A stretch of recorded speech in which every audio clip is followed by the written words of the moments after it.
Pemirsa, sebuah bengkel yang diduga dijadikan tempat penyimpanan bahan bakar minyak ilegal di Kabupaten Lampung Selatan, Lampung, ludes terbakar. Banyaknya BBM jenis solar yang disimpan sempat menyebabkan ledakan hingga menyambar ke mobil pemadam kebakaran.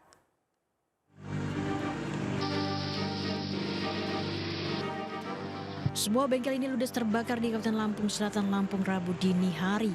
Bengkel yang diduga dijadikan tempat penyimpanan bahan bakar minyak ilegal ini diduga milik salah satu oknum anggota Brimob Polda Lampung. Banyaknya BBM jenis solar membuat api dengan cepat membesar. Akibatnya 2 unit mobil, 1 unit motor, dan sejumlah bak yang diduga dijadikan tempat penyimpanan solar hangus terbakar. Berdasarkan informasi warga, gudang tersebut merupakan tempat penimbunan BBM jenis solar dan pertalite yang berada di Kecamatan Natar, Desa Candimas. Sementara besarnya kobaran api sempat membuat petugas kesulitan memadamkan api. Bahkan 1 unit mobil pemadam sempat terbakar ketika terjadi ledakan saat proses pemadaman. Kalau yang terbakar itu unit yang mengangkut BBM ya, mendekati mobil pemadam posko Natar. Ya, ada sedikit kerusakan yang diakibatkan dari mobil itu yang diakibatkan oleh kebakaran. Kebakaran baru bisa dipadamkan 7 jam usai tim pemadam kebakaran berhasil memadamkan api. Tidak ada korban jiwa dalam peristiwa ini. Dari Natar, Lampung Selatan, Andreas Avandi, iNews melaporkan. Nekat mengemudi dalam kondisi mengantuk, sebuah truk tabrak separator busway di Jalan Gatot Subroto, Jakarta Pusat. Kencangnya benturan tak hanya membuat bodi truk ringsek, muatan truk berupa biji plastik juga tumpah berserakan di jalan.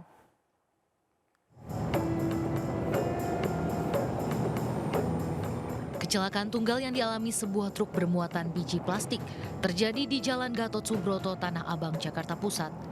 Bagian depan truk sudah dalam kondisi rusak parah usai menabrak separator busway. Kecelakaan bermula saat truk melaju kencang dari arah Semanggi menuju Grogol. Saat melintasi lokasi kejadian, truk tiba-tiba oleng ke kanan dan menabrak separator busway. Kencangnya benturan tak hanya membuat bodi depan truk ringsek, muatan truk berupa biji plastik juga tumpah berserakan di badan jalan. Beruntung supir hanya mengalami luka ringan dan kini telah diamankan petugas Laka Lantas Polda Metro Jaya. Diduga kecelakaan terjadi akibat sang sopir yang mengantuk sehingga tak mampu mengontrol laju kendaraannya. Menurut keterangan dari supir tadi, ya agak mengantuk sih. Ini mobilnya truk bawa biji plastik. Dari arah mana ke arah mana nih, Pak? Dari Kuningan. Dari arah Kuningan pun Mau menuju ke Grogol. ke Grogol. Ya.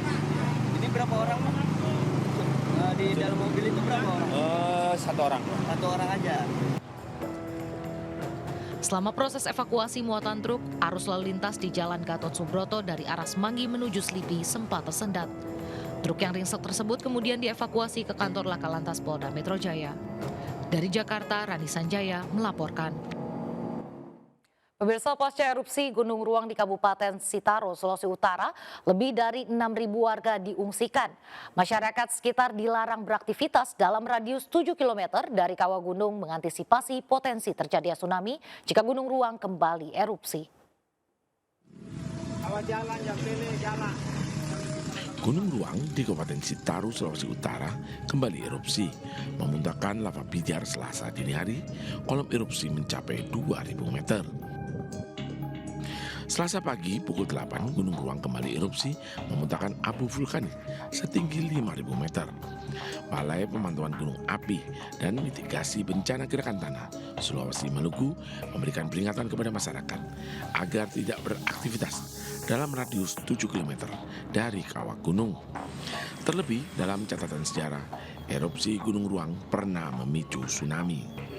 Kami tetap masih sekarang ini malah menetapkan potensi tsunami yang sempat sudah kami cabut hari Minggu tanggal 21. Kemudian karena erupsi tadi malam ditetapkan kembali ke level 4 dan potensi tsunami. Debu vulkanik erupsi Gunung Ruang mencapai kota Manado. Jalanan dan kendaraan tertutup debu tipis erupsi Gunung Ruang. Warga harus memakai masker saat beraktivitas karena hujan debu masih terjadi hingga pagi hari. Sementara itu petugas BPBD Kabupaten Citarum terus mengevakuasi warga terdampak erupsi Gunung Ruang ke sejumlah posko pengungsian. Hingga saat ini tercatat lebih dari 6.000 warga diungsikan ke lokasi pengungsian di Kabupaten Citarum, Kabupaten Minahasa Utara, dan Kota Manado. Dari Manado, Sulawesi Utara, Jeffrey Langi melaporkan.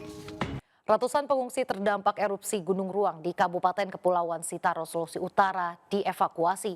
Pengungsi tiba Rabu dini hari di Dermaga Satrol Pangkalan Utama TNI Angkatan Laut Lantamal 8, Kota Bitung. ...123 orang berhasil dievakuasi menggunakan KRI Kakap 811 TNI Angkatan Laut.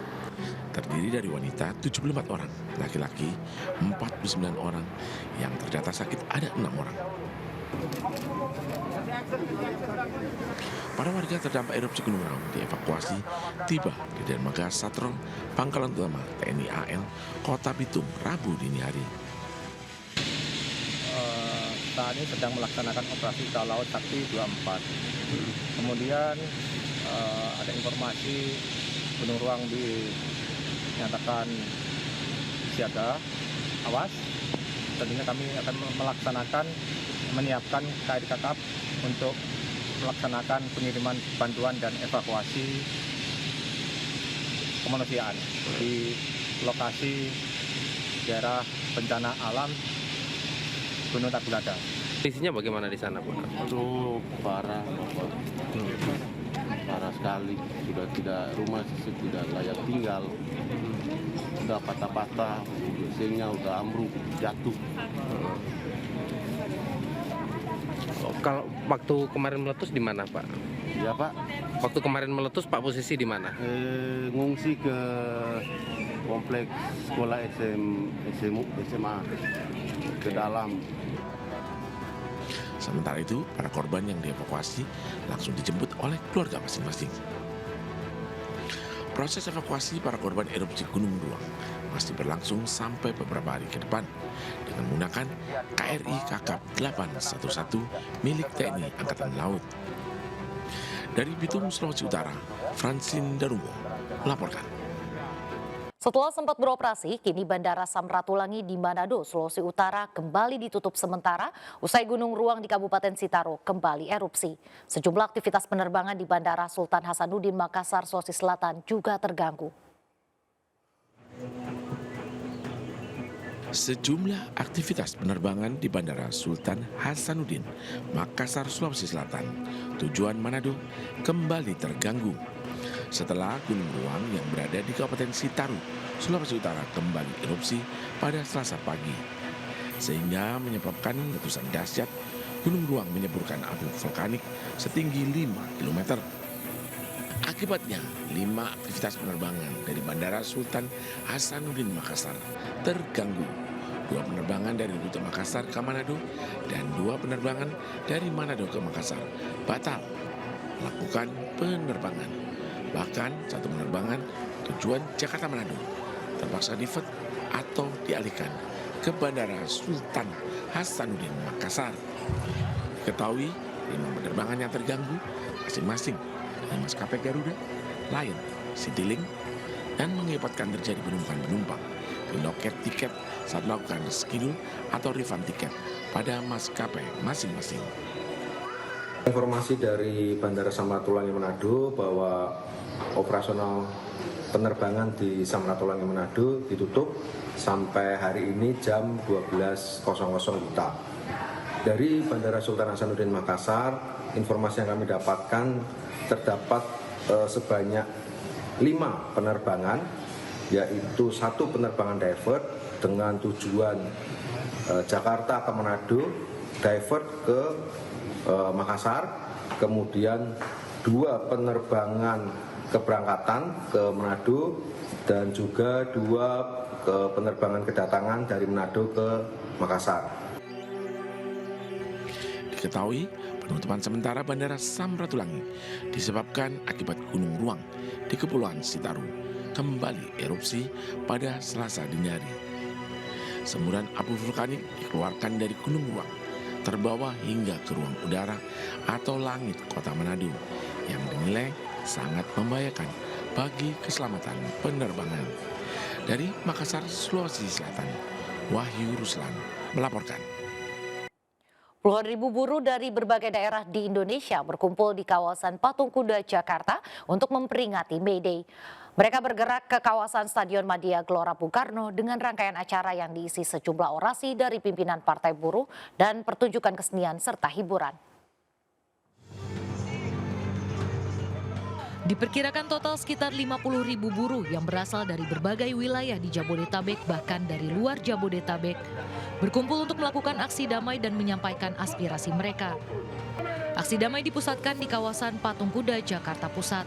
Masa berkumpul mulai pukul 9 pagi, lalu Rabu siang masa melangsungkan long march atau arak-arakan menuju Bundaran HI hingga kemudian bergerak ke Stadion Madia Senayan. Untuk mengamankan aksi May Day, pihak Polisian Polda Metro Jaya mengerahkan sebanyak 3.454 personil gabungan TNI Polri. Selain itu, sejumlah ruas jalan di Jakarta juga dilakukan penutupan jalan, antara lain Jalan Medan Merdeka Barat arah Harmoni, sehingga para pengguna jalan dialihkan melalui Jalan Medan Merdeka Selatan dan Budi Kemuliaan. Usai long march, ribuan serikat pekerja buruh pun memadati Stadion Madia Gelora Bung Karno, Jakarta. Sejumlah orasi dari pimpinan partai buruh pun terus disuarakan untuk memenuhi tuntutan para buruh. Tuntutan yang diserukan peserta May Day 2024 di seluruh Indonesia diantaranya cabut Omnibus Law Undang-Undang Cipta Kerja, hapus outsourcing, tolak upah murah, dan perlindungan pekerja migran di Indonesia. Tidak hanya orasi, kegiatan Hari Buruh Internasional juga turut dimeriahkan dengan tari-tarian dan panggung hiburan. Dari Jakarta, Tim Liputan iNews melaporkan. Pemirsa, massa dari kalangan buruh dari berbagai perwakilan perusahaan dan serikat pekerja di kawasan industri Karawang dan Purwakarta, Jawa Barat berangkat ke Jakarta untuk ikut berdemonstrasi. Para buruh akan bergabung dengan buruh lainnya untuk menyampaikan aspirasi ke pemerintah pusat, salah satunya mencabut Undang-Undang Omnibus Law karena dianggap merugikan kaum buruh.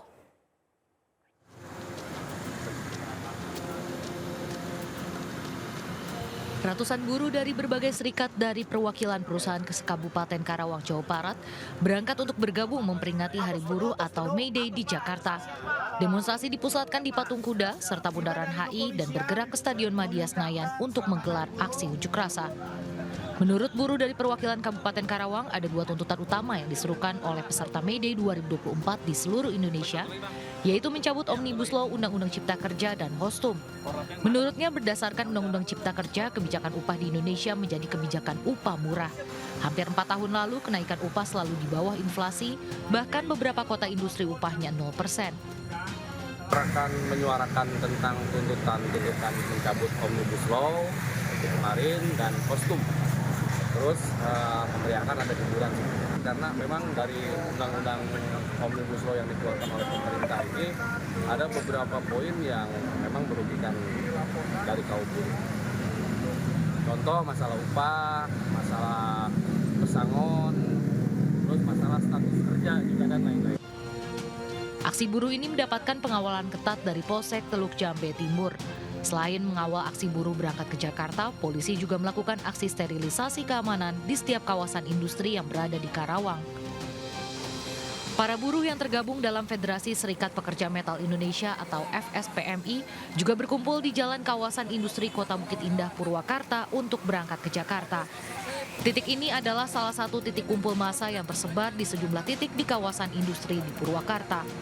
Mereka akan berunjuk rasa menyampaikan tuntutan yang sama, yakni mencabut Undang-Undang Omnibus Law, hapus outsourcing, dan tolak upah murah. Cabut yang namanya Omnibus Law, itu adalah undang-undang yang sangat menyengsarakan buruh. Yang kedua, hapus outsourcing. Sekarang semuanya pekerja magang, pemerintah daerah juga diam. Tidak ada bicara, orang sepanjang umur dikontrak. Ketika ada masa-masa yang krusial buat pekerja, misalnya THR, misalnya bonus, mereka nggak dapatkan, bahkan di PHK. Hanya diberikan uang kompensasi selama 1 bulan. Itu yang kami sakit, buruh yang kami sakit. Yang ketiga adalah tolak upah murah. Meski kondusif, namun aksi ini mendapat pengawalan ketat pihak polisian dari Polsek Bungursari, Polres Purwakarta. Selain dari kawasan industri Bukit Indah, pemberangkatan para buruh juga dilakukan dari titik lain, yakni di kawasan Sadang dan lainnya. Adapun jumlah buruh yang diberangkatkan dari Purwakarta mencapai 1.000 orang. Dari Purwakarta dan Karawang, Jawa Barat, Irwan dan Rudi Setiawan melaporkan. Memperingati Hari Buruh Sedunia, ratusan buruh di daerah istimewa Yogyakarta berunjuk rasa di perempatan Tugu Palputih, Yogyakarta. Dalam aksinya, mereka menuntut pemerintah termasuk Presiden terpilih Prabowo Subianto untuk mencabut Omnibus Law Undang-Undang Cipta Kerja. Petani, hidup nelayan, hidup kaum miskin kota. Dengan membentangkan spanduk dan membawa poster, ratusan buruh yang tergabung dalam Majelis Pekerja Buruh Indonesia atau MPBI ini berunjuk rasa di perempatan Tugu Palputih, Yogyakarta. Aksi digelar guna memperingati Hari Buruh Sedunia yang jatuh setiap tanggal 1 Mei. Dalam aksi ini, para buruh menuntut pemerintah dan Presiden terpilih Prabowo Subianto untuk segera mencabut Omnibus Law Undang-Undang Cipta Kerja. Undang-Undang Cipta Kerja dinilai sangat merugikan para buruh, termasuk dalam penetapan upah minimum serta sistem kerja outsourcing. Menuntut kepada pemerintah, kepada Presiden yang paling baru, Prabowo, agar segera mencabut Undang-Undang Cipta Kerja. Lalu untuk mengisi kekosongan hukum bisa menggunakan undang-undang yang lama, yaitu Undang-Undang Nomor 13 Tahun 2003. Lalu kemudian harus diikuti dan dibarengi pula dengan revisi yang baru, di mana itu bisa menghapus sistem kontrak dan sistem outsourcing. Kemudian bagi Pemda DIY kepada Gubernur Sultan Hamengkubuwono ke-10, kami meminta beliau agar merevisi besaran UMK tahun 2024, sehingga kemudian kami mendesak ada kenaikan sebesar minimal 15%. Sementara itu, dalam aksi yang dijaga ketat aparat kepolisian tersebut, para buruh juga menuntut dinaikkan upah yang saat ini dinilai terlalu murah. Dari daerah istimewa Yogyakarta, Gunanto Farhan melaporkan. Kekalahan Timnas Indonesia U23 atas Uzbekistan mengundang kekecewaan masyarakat Indonesia. Meski demikian, mereka tetap mendukung Timnas dan berharap yang terbaik ketika melawan Irak di laga perebutan juara ketiga Piala Asia U23. Kecewa juga sih, tapi ya nggak apa-apa kan, dalam permainan pasti ada kekalahan, ada kemenangan. Ya yang pasti aku dukung juga, tetap semangat, tetap berlatih terus aja supaya bisa mencetak sejarah dalam sepak bola, dunia sepak bola itu ya, bagi para pemain di Indonesia itu sih, supaya bisa memperebutkan juara lagi. Kecewa banget ya pastinya, karena timnas yang membela negara kita ini kalah, apalagi kalahnya 2-0 ya. Semoga nanti kalau melawan Irak bisa menang lah, sebagai penyemangat untuk kedepannya lagi.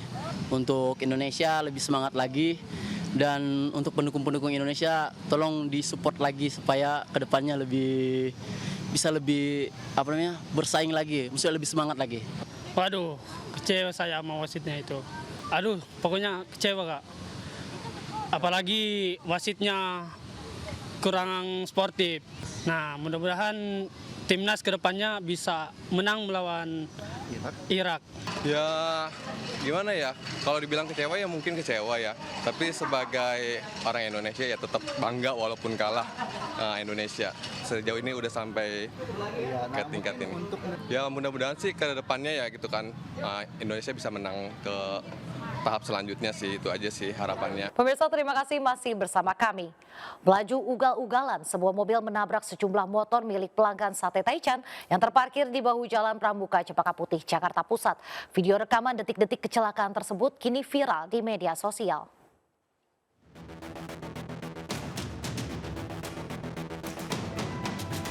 CCTV ini merekam sebuah mobil berwarna hitam menabrak sejumlah motor yang terparkir di bahu jalan hingga mengagetkan para pelanggan yang tengah duduk di warung. Seketika motor-motor milik para pelanggan Sate Taichan itu bertumbangan. Ironisnya, sang pengendara mobil ugal-ugalan tetap tancap gas tanpa mau mempertanggungjawabkan perbuatannya. Peristiwa terjadi saat warung Sate Taichan tengah ramai pengunjung. Akibatnya 7 sepeda motor milik pelanggan mengalami kerusakan. Meski beberapa pelanggan sempat melakukan pengejaran, namun sayang mobil yang belum diketahui plat nomor kendaraannya itu berhasil kabur secepat kilat. Pasca kejadian, warung Sate Taichan tersebut diketahui sudah tidak lagi berjualan.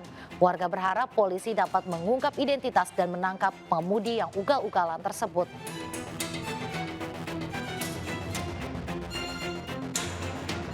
Pemirsa, kecelakaan dua kendaraan terjadi di ruas tol Jakarta Cikampek jalur menuju Jakarta Jatibening, Kota Bekasi, Jawa Barat. Minibus yang mengalami pecah ban ditabrak pikap muatan cabai rawit hingga minibus terseret dan terbakar. Pengemudi dan kernet pikap terluka. Sebuah mobil minibus terbakar usai menabrak mobil pikap bermuatan cabai di ruas tol Jakarta Cikampek, arah Jakarta. Tepatnya di kilometer 6 Jatibening Pondok Gede, Kota Bekasi. Mobil minibus sempat terpental sejauh 25 meter, sementara mobil pikap terguling. Pengemudi minibus bisa menyelamatkan diri, sopir dan kernet pikap luka parah. Kecelakaan berawal saat minibus mengalami pecah ban. Saat berusaha menepikan mobil untuk mengganti ban, minibus ditabrak dari belakang oleh mobil pikap. Udah, terus saya turun, ngecek ban, pas mau ngambil dongkrak, langsung tahu tiba-tiba dari belakang mobil ini kenceng. Geruduk langsung. Saya sempat kasih ini aba-aba. Terus memang nggak keburu atau gimana, saya langsung dihantam sama ini. Mobil Mitsubishi L300 berikut penumpangnya sempat terseret ke arah depan. Dari pengemudi kendaraan Mitsubishi L300 berikut penumpangnya luka-luka. Sampai sekarang ini kita masih mengadakan pencarian di berbagai rumah sakit. Kecelakaan menyebabkan kemacetan panjang terjadi di kilometer 6 ruas tol Jakarta Cikampek, arah Jakarta. Dari Bekasi, Jawa Barat, Rahmat Hidayat melaporkan. Pemirsa, tim penyidik Komisi Pemberantasan Korupsi (KPK) terus mengumpulkan bukti-bukti terkait dugaan korupsi kelengkapan rumah jabatan anggota DPR RI yang merugikan negara hingga 120 miliar rupiah. KPK juga meminta imigrasi untuk melarang Sekretaris Jenderal Indra Iskandar bepergian ke luar negeri selama 6 bulan ke depan. Informasi yang kami peroleh, betul hari ini tim penyidik KPK dalam rangka terus mengumpulkan alat bukti dalam kegiatan penyidikan dugaan korupsi kelengkapan rumah jabatan anggota DPR RI, melakukan penggeledahan di Sekretariat Jenderal DPR RI di beberapa ruang kerja termasuk ruang staf. Informasi yang kami dapat, penggeledahan tersebut saat ini masih terus berlangsung dan tentu nanti hasil penggeledahan dimaksud kami akan sampaikan setelah memastikan tim penyidik KPK selesai melakukan penggeledahan dimaksud. Pemirsa, seorang anak muda di Pangkal Pinang, Kepulauan Bangka Belitung mencoba berbisnis kecil-kecilan dengan membuat cemilan unik dan banyak digemari kalangan muda. Baby crab crispy rasanya yang gurih serta renyah dijamin membuat pecinta cemilan ketagihan.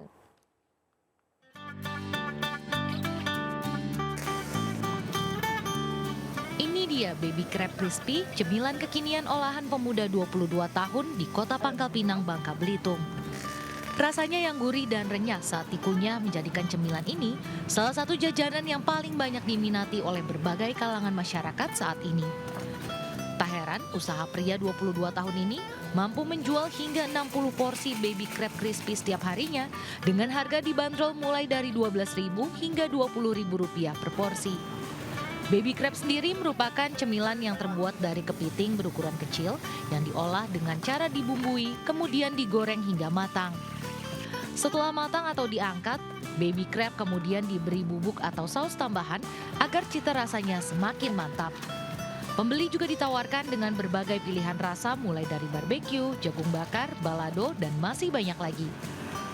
Rasanya tuh garing, renyah di mulut.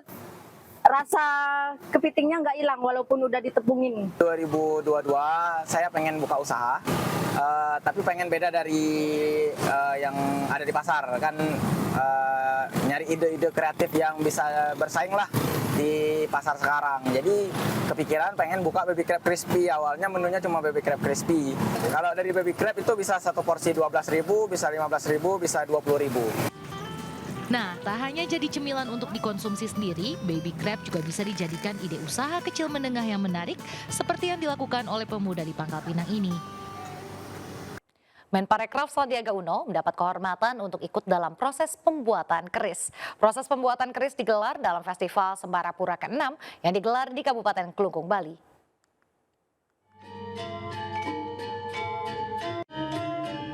Menteri Pariwisata dan Ekonomi Kreatif Sandiaga Uno didaulat dan berkesempatan mengikuti proses pembuatan keris Bali. Menggunakan pakaian adat Bali, Sandiaga ikut serta memukul bilah besi yang telah dipanaskan dengan menggunakan palu ukuran besar. Proses pembuatan keris Bali ini diperagakan dalam atraksi Pande yang menjadi salah satu daya tarik pada pameran ekonomi kreatif Semapura Festival 6 di Kabupaten Klungkung, Bali. Kabupaten Klungkung berhasil mencatatkan 2 event besar yang masuk dalam karisma event Nusantara, yaitu Festival Nusa Penida dan Festival Semarapura.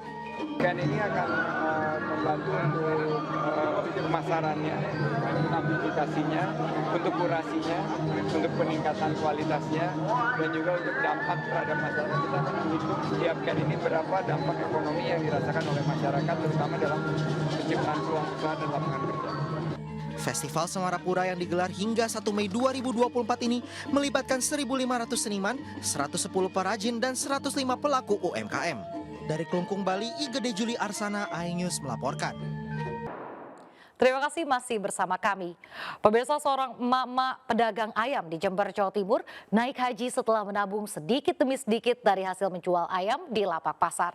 Sang mama mengumpulkan uang selama 12 tahun dan pada tahun 2024 berangkat haji setelah mendapat kuota haji dari Kemenak Jember.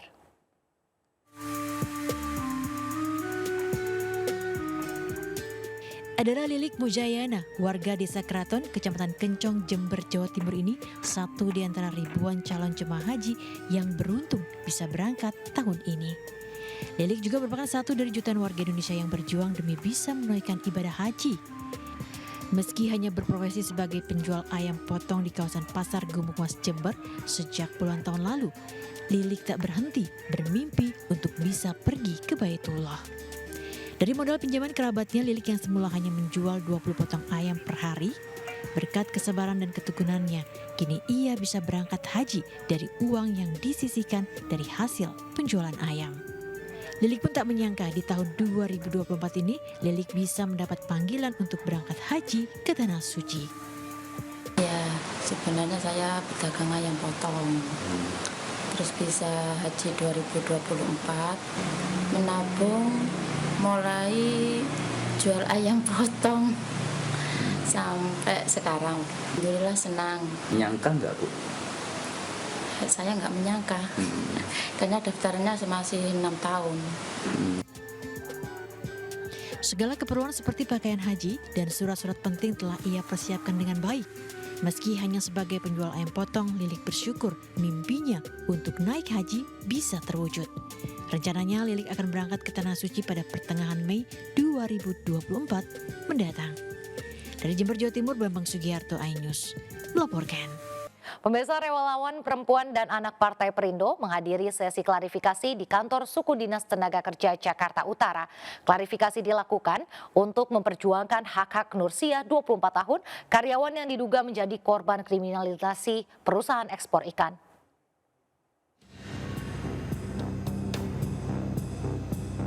Mewakili Nursiah, Ketua Umum RPA Partai Perindo Jenny Latumahina mendatangi kantor Suku Dinas Tenaga Kerja Jakarta Utara. Kehadiran RPA Perindo dalam sesi klarifikasi ini untuk mempertanyakan hak-hak Nursiah di perusahaan tempatnya bekerja.